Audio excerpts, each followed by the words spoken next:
Welcome to our presentation on compost pH buffering in soils. My name is Connor.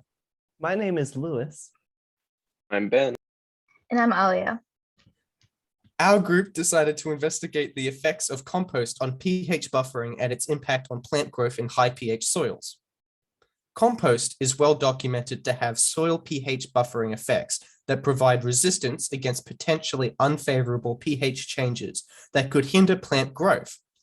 Compost can be utilized in both acidic and alkaline soils to neutralize soil pHs. We chose to investigate the buffering effect of compost against high pH because of Australia's prevalence of high pH basic soils, which can pose problems for plants. Our experiment aimed to measure the comparative growth of plants grown in an artificially basic soil environment with and without compost using Phaseolus vulgaris bean plants. We hypothesized that the control group without compost would exhibit reduced growth characteristics relative to the plants treated with added compost. This was predicted because of the pH buffering effect that compost has, which would hypothetically negate or mitigate the negative impacts of the basic soil on plant growth. We carried out the experiment over 3 weeks with 4 sampling periods.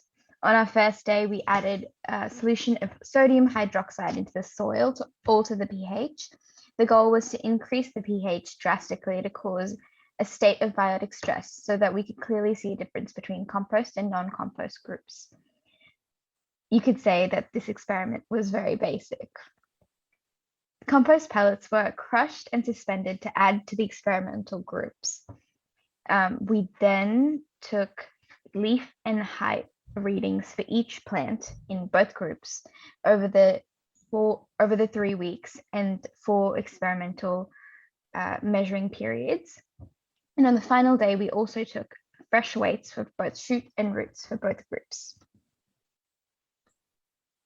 For both the number of leaves and stem length, we found very little difference between the control and treatment plants. As you can see in the graphs, compost growth was less in both cases. However, this difference was small and the p-values were large. Therefore, there was no statistical difference between the control and compost. The weight of the plants gave us some more interesting results. Firstly, the root weight. The compost treatment was, on average, 1.2 grams lighter than the control.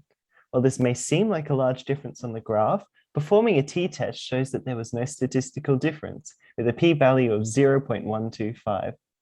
This is due to a large variation in plant growth, especially for the control plants, with a standard error of 0.8. The stem weight was more promising. The control plants were 0.5 grams lighter than the compost treatment, and the standard error for both was much smaller. However, when analyzed using a t-test, the difference was again deemed not significant, with a p-value of 0.056. So in conclusion, although we only applied compost to our treatment group, all of our results were garbage. As said previously, there was no statistical difference between the control and the treatment root and stem weights, as well as the height and the number of leaves. Despite the statistical insignificance of these results, there was a slightly lower weight for the roots and a slightly higher weight for the stems in the treatment group. This could point to a reduced root to shoot ratio for P. vulgaris, as expected in higher nutrient levels, such as the ones that compost provides. Obviously, larger scale experiments would be beneficial with higher sample size, allowing us to get better results. Also, differing methods of compost application may affect the results differently, such as evenly distributing the compost throughout the soil medium. Also, exploring other measures of plant health and stress may be beneficial.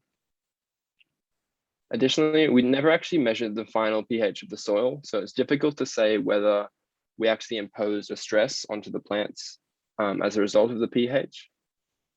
Also, we didn't measure the root architecture at all, so it's difficult to make conclusions about the difference between the nutrient deficient and the nutrient sufficient conditions. Thank you.